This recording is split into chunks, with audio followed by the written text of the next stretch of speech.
Hey, what's up everybody? I am Jason and you're watching my channel Micro Investor. So in this video we're going to be talking about the charging network company Chargepoint, who is going to be going public through a SPAC merger, a special purpose acquisition company called Switchback Energy, trading under the ticker symbol SBE. So Chargepoint already has a big infrastructure and they're already one of the biggest leaders in electric vehicle charging. Now everything I'm going to say in this video is just my opinion. This video is for entertainment purposes only, and this is not to be financial advice. But personally, I can see Chargepoint being a stock holding on long term, could easily be one that can 10x or more in 5 to 10 years easily. Now, I'll share the reasons why I think that, but if you guys don't mind, please do me a huge favor and please be sure to smash, destroy, and annihilate that like button because it does help me out with the YouTube algorithm and it helps spread this video to more people that might find it interesting. And also subscribe if you have not already. Now let's get to this.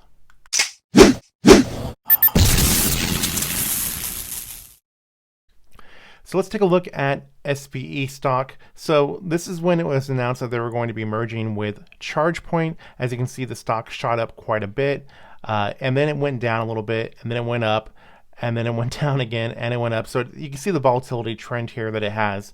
And then looking at it now here towards the end of October, the stock goes down. And we're here where we're at now at the beginning of November. As you can see, it's very similar in price to where it was when the stock initially shot up when it was announced that they were going to be merging with Chargepoint. So this creates a little bit better of a buying opportunity, at least in my opinion, to get into this stock. So there's a few different reasons that I can see that Chargepoint could easily 10x. And one of those reasons is Chargepoint's revenue. Now in 2019, Chargepoint reported revenue of $147 million. And in 2020, they're projecting that the revenue is going to be $135 million. So a little bit less than 2019, but that's for obvious reasons because there's been a lot that's been going on in 2020 with obviously the pandemic. So by 2027, Chargepoint is projecting that the revenue is going to be $2 billion.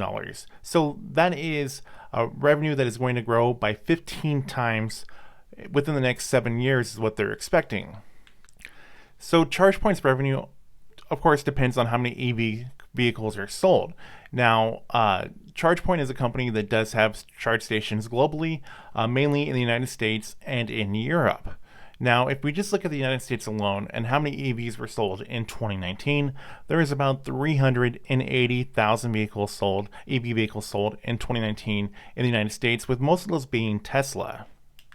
So what's going to happen is we're going to stop basing the compound annual growth rate of electric vehicles basically off of how many sales Tesla has and have to compare it off of how many sales many other companies have. Now, I know there's been other companies that were selling EVs, but no one was even up to par of the scale of how many EVs Tesla was selling with the Model 3 and now with the Model Y as well. And now there's some really big players coming into the EV space right now. And I'm not talking about Lordstown Motors, Rivian, or Fisker. I'm talking about GM and Ford, who can mass produce a lot of vehicles. They have a lot of factories here. And Ford announced, in 2019 that they were going to be mass producing a electric SUV Mustang called the Mach-E, which they were accepting 50,000 reservations of that, and they quickly sold out of all those reservations. And that vehicle is going to start hitting the market here very soon. They're actually building those right now. Those are all in production right now, and those are all going to be coming out, the first 50,000 of them, and they're taking a lot more pre-orders than 50,000, but the first 50,000 of those are going to be coming out, and they're going to start coming out here by the end of 2020, so they'll be coming out anytime soon. So Chargepoint thinks that EV sales will go from 380,000 in 2019 to 2.35 million by 2027. So that's a growth of 6 times between from then to 2027. And an analyst over at Morgan Stanley in September said that he believes that EV sales will have a compound annual growth rate of 20% between now and 2040. Now, right now, EVs make up about 2% of total new vehicle sales. And I've heard different companies, experts, and analysts have different opinions about where EVs are going to be at within the next 10 years. Now, I've heard some companies say that EVs will have a 10% market share of new vehicle sales by 2030. I've heard analysts say that there's going to be a 14% market share by 2030. I've heard a bunch of different things. Now, in my personal opinion, I think that the EV market share by 2030 is going to be much higher than 14%. I actually honestly think the EVs are going to be making up about half of total new vehicle sales by that time. And now let me get to that reason. And I said that because the governor of California, Gavin Newsom, put out an executive order banning the sale of new gasoline vehicles by 2035. And California is not the only one banning the sale of new gasoline vehicles within the next 10 to 15 years. The United Kingdom is doing the same thing, as well as China. China is banning the sale of new gasoline vehicles by 2035, and some governments in China are looking to do that by 2030. So since the large majority of the planet's population is going to be banned from being able to buy gasoline-powered vehicles, it would not make any sense for any of these vehicle manufacturers to be manufacturing gasoline-powered vehicles all the way up until that point until they're banned. What they're going to be doing is they're going to be transitioning much sooner, which is actually what is already happening. Ford and GM are already in the process of converting multiple factories each into being electric vehicle factories.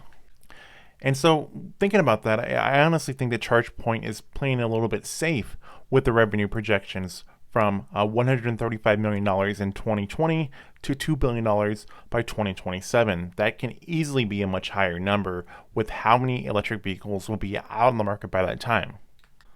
And of course, there's going to be other competition in this space, like there already is Blink charging, but you got to remember that the electric vehicle market is only 2% right now, and ChargePoint has 115,000 charging stations already here in 2020, and they have many more to come.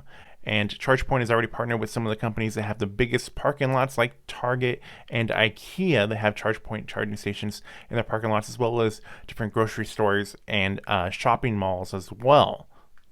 And since ChargePoint is a disruptor to gas stations, Chevron has also taken place in a $240 million funding round in November of 2018 to invest into ChargePoint. So that's also a really cool bit of information that Chevron is actually an investor into ChargePoint. And when this whole merger is all said and done, ChargePoint will have even more cash to invest in their company with. Now, anyways, I'd like to hear everybody's thoughts on ChargePoint. Do you agree with me? Do you think ChargePoint is a company that can easily 10x within the next 5 to 10 years? So I'd like to hear what your guys' thoughts are. So as always, everybody, please like, share, comment, and subscribe. I have new videos coming out on my channel all the time. Thank you guys for watching. I will see you all in the next video coming very soon.